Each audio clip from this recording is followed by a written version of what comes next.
up, everyone? I'm your female otaku, and I'm here to review episode 11 of Monogatari. And we hit another cliche once again. For if you remember last week, they also hit a cliche, but what did they do? They made fun of that cliche. So, what do they do with this cliche of a beach episode?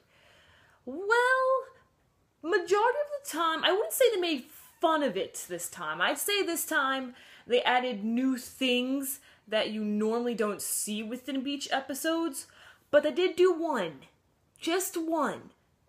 Monogatari, within the entire series, stuck to one cliche. And that was the interruption of a kiss. But they made up for that. Now, I'm okay that they didn't kiss within this episode, and here's why.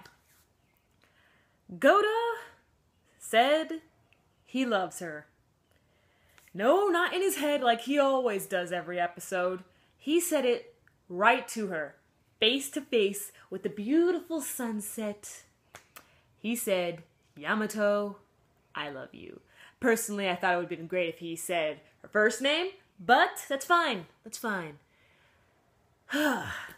Sure, it can take at least 26 episodes for a regular romance anime to possibly handshake, to possibly hug, and possibly to even say that they love each other.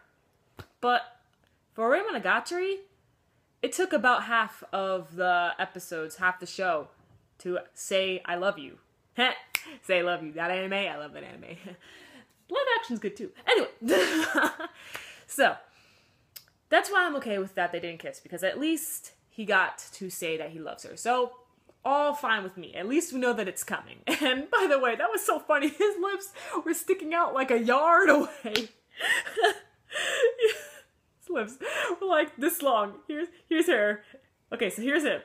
And then, that's how it looked. That's how it looked. Okay, so, I want to also point out that I love how Goda treats women in general. Okay, you saw all his other friends. They're all like, "Oh my gosh, I can't wait to see the swimsuits." And every single time they said that, he was all like, "Excuse me?" Like, whoa, okay. That's feminism right there. Nice job. Woo. All right, Goda. He's a great guy. He really is. Like, you can't deny it. Everyone loves this guy, all right? And so this is just another thing that just makes him a really great person. So, nice. Because you see, one thing that I noticed is that, so you know how like sometimes in videos or whatever, girls would be like in the comments below, you'll be suddenly hearing girls being all like, "Oh my gosh, I hate how guys are always treating us like this." And then some of the guys in the bottom are all like, you know, not all of us are perverts, right? Not all of us, we don't focus on that. And so I think Goda's attitude basically leans towards those guys who just really, they don't focus, you know, on the physical parts. They just, they focus, you know, on the soul. And that's great. Alrighty, let's see. I love Yamato's friends so much. Yamato's friends are, they're amazing now, okay? I like hated them the first time when we saw them. But ever since last week, and now today, I love them so much. They're just in the back. They're like, "Ooh," or they're like, "You should totally go." They're great. That's me. That's me. All right. You see, a best friend, like here. Okay, so let's see. Let's say that this is you. Okay, and here's your best friend. So this here is your friend. Okay, so here's you, and your friend's all like, "Ooh, there's your crush. Ooh, do you like him?" But your best friend would be like, "Get some." That's your friend. That's your best friend. That's what your best friend does. And that's what these girls are like. They're so funny. I love them. It's great. Okay, let's see. Now, there is one flaw that I finally found within this show.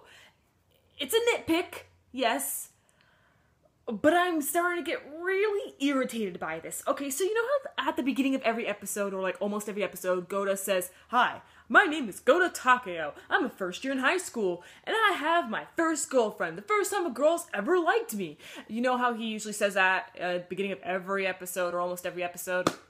Well, I'm okay with that. That's fine. I was able to get by that because I love the show so much. But with this episode, he tended to narrate way too much on summer, okay? A lot. He'd be all like, I love the summer. Vacations are great. You can go catch crabs and you can go chop up watermelons. I love the summer. I love the summer. Vacations are great. You can catch crabs. And I was like, okay, go Dad. I understand you like the summer.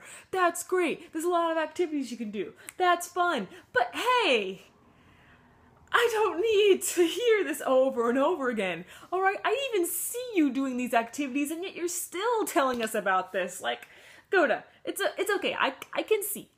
I'm not dense. I can see. That's really my only gripe with this. But yeah, great episode once again, and Yamato and her fangirling spot on. Oh man, you just saw her. She was squealing. She's like, that was great. That's me, man. That's totally me. She's just like. It's fantastic. I love it. Okay. I think I'm rambling. Alright, so why don't we just end it here? So, catch me tomorrow as I review I Can't Understand What My Husband Is Saying. I'm Motaku. Sayonara.